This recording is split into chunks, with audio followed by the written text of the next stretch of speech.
Bonjour à tous, c'est Jean-Luc Haut sur sa chaîne YouTube.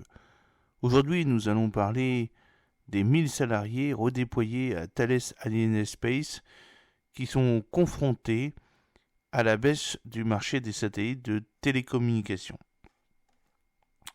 À Cannes, sur le site de Thales Alenia Space, une réunion d'information destinée aux salariés est organisée ce jeudi dernier par l'intersyndicale. Il y aura 0 départ contraint, ce sont des gens qui vont continuer de travailler pour Thales, simplement sur d'autres activités, a affirmé le PDG Patrick Kane lors de la présentation des très bons résultats annuels du groupe Thales, avec un chiffre d'affaires en 2023 de 18,4 milliards d'euros, en progression de 4,9%, plus 7,9% en variation organique. Malgré ces résultats florissants, c'est le coup de semonce pour la filière spatiale. En effet, la direction de Thales a annoncé le redéploiement de 1300 postes, dont 1000 en France, sur les 8600 que compte Thales Alenia Space TAS. Dans l'Hexagone, TAS compte 2 sites totalisant 4500 salariés, Toulouse et Cannes. Ces redéploiements pourraient donc concerner environ 500 personnes par site, sans qu'aucun chiffre officiel n'ait été donné à ce stade. À Cannes, les quelques 1800 salariés sont dans l'expectative, dans l'attente de la réunion d'information proposée par l'intersyndicale ce jeudi 7 mars dans la matinée. Pour expliquer ce choix de redéploiement, sans aucun départ contraint, la direction de Thales pointe un marché bas pour la 3e année consécutive concernant l'activité des satellites de télécommunications. De 20 satellites par an, le marché est tombé à environ 10 satellites annuels.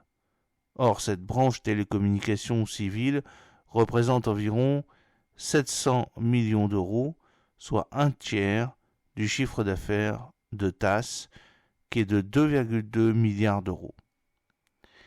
La direction dit aussi faire face à des coûts de développement élevés pour concevoir sa nouvelle génération de satellites géostationnaires SDS, Software Design Satellites, entièrement numériques et reconfigurables en orbite.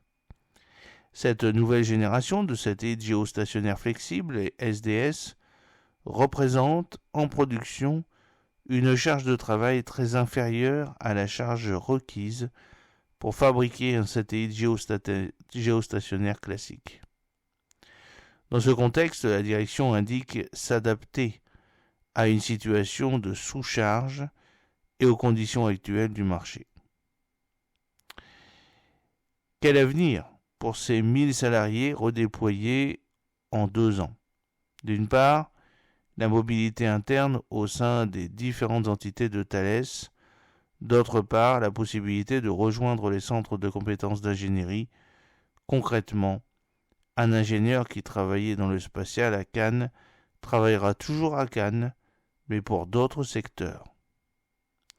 Cela est honteux, selon l'intersyndicale, colère et inquiétude du côté de l'intersyndicale de Thales Alenia Space à Cannes, comprenant la CFDT, la CFE-CGC, la CGT et FO.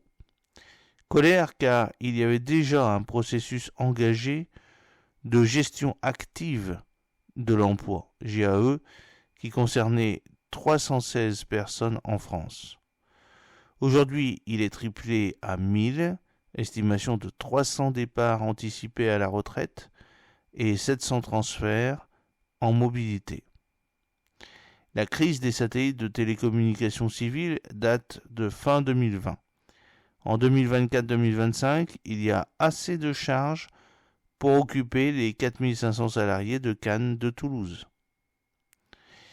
Selon l'intersyndicale, la direction a voulu anticiper sur le déficit d'activité du secteur spatial alors que le chiffre d'affaires de Thales est en progression de 4,8%. Cet effet d'annonce est plus là pour préserver le niveau de l'action Thales qui a pris plus 11% aujourd'hui, passant de 136 à 149 euros.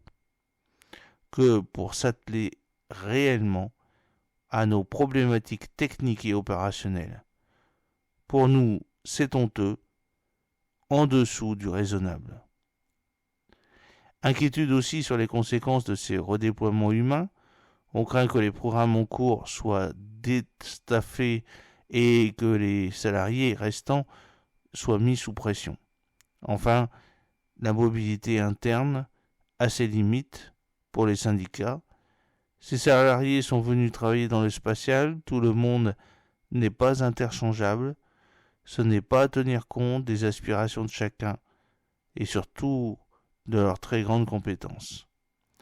À noter, Thales, qui avait prévu 7000 embauches en 2024-2025, vient de geler son recrutement pour accueillir les salariés de TAS. J'espère que cette petite vidéo vous a plu. N'oubliez pas de cliquer sur le pouce pour la promouvoir, de vous abonner si ce n'est pas encore fait et de partager cette vidéo sur vos réseaux sociaux. À très bientôt, fidèlement, Jean-Luc O.